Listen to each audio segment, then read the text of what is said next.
Well, Dan in his video is saying that there's no single reference to the phrase the Word of God to the Scripture, which is the writ, grapho,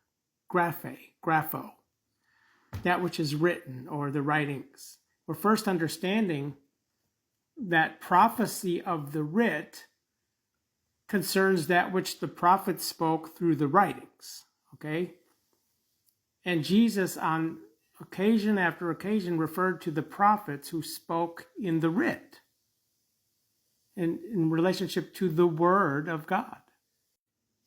The phrase the Word of the God with the definite article is found 35 times in the New Testament, where in the very first occurrence, where Jesus said invalidating the Word of the God here, has its context according to what Isaiah prophesied, where again, all the prophecy of the writ concerning the written has its context in the Word of God here. Now, Jesus Christ, John 1:1, was the Word before becoming flesh and blood, is the Word as God, okay, the Son. But the Word of the God is still can have its context according to what was spoken through the prophets, which were given to them by the Word to communicate to us in the writings, the writ.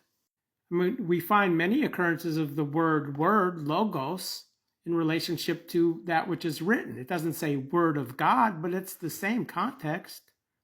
The Word is the Word of God, whether it came out of the writings or God himself as the Word.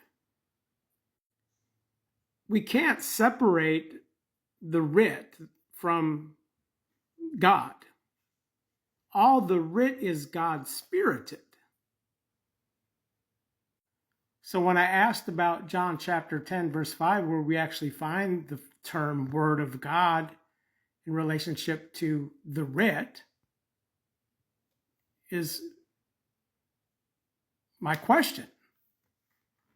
Even if the Word of God here is referring to Jesus Christ before becoming flesh and blood, the Word became flesh, it still has a connection to the writ, which is God-spirited. God the Word. The writ and the Word are inseparable.